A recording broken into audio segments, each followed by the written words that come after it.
In the context of A New Hope, we could rationalize pretty much all of these things from a naturalistic point of view. After all, Obi-Wan doesn't tell Luke that the Force can give you supernatural powers. He says that it can have a strong influence on the weak-minded. Now, obviously, the Force is presented as a real, tangible power in the film, but my point is that even the fantasy elements of the world aren't the sorts of all-out magical antics that we would see in later films. They're fairly muted and fairly naturalistic, and we haven't even touched on the technological side of Star Wars yet, because far from exotic technology with no basis in reality, Star Wars is positively packed with technology that's firmly grounded in real-world physics and the mentality of contemporary space travel. Just from a visual standpoint, we have modular ships with satellite dishes, docking rings, rocket bell nozzles, maneuvering thrusters, solar panels. Heck, we have a shot that's a direct callback to famous stage separation footage of a Saturn 1B rocket. This era of space travel is evoked all over Star Wars, even in plot-specific moments, like where the Death Star has to obey orbital mechanics before it can get a firing solution on Yavin 4. We almost never see these kinds of considerations in sci-fi, let alone in an alleged space fantasy that ostensibly shouldn't care about the hard realities of spaceflight. But what we get is a universe that does care, and it takes the time to convey the technical processes behind its technology, even its more exotic ones, like hyperdrive, which requires a specialized computer to make complicated calculations in order to avoid stellar phenomena. We get more explanation for hyperdrive in Star Wars than we got for warp drive in the original Star Trek, which is ostensibly harder sci-fi than Star Wars is.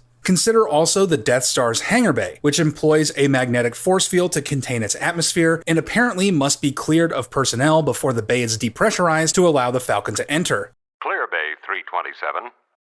We're opening the magnetic field. Star Wars would later smooth over these considerations, but originally, it took the time to communicate them. Take another example, heat management. Stopping a spacecraft from overheating is actually one of the primary concerns of spaceflight, because despite the supposedly cold exterior temperature of space, there's no air to draw heat away from the vessel, which means that if you're running electrical equipment and engines, you need to get creative in order to keep your ship from becoming an oven. And as far as I know, Star Wars is really the only sci-fi franchise that actually cares about heat management. The Death Star's thermal exhaust ports are a critical plot point in the film, with both a main and a secondary port mentioned in dialogue. And X-Wings with their S-foils. Now, this isn't explained in dialogue, but S-foils are actually heat radiators. And we see heat exhaust vents on the Millennium Falcon and the Blockade Runner as well. In short, the spaceships in Star Wars aren't fantasy vehicles. They're actually quite realistic, grounded in the realities of real-world spaceflight. Now, they don't behave like real spacecraft. And that's because Star Wars does have multiple inspirations. It's also a Western, it's also a samurai film, and a World War II epic, but it's also science fiction, and it has a surprising level of dedication to that fact. In some cases, more dedication than even supposedly more scientific franchises. But that's just a thought that I had for a while now.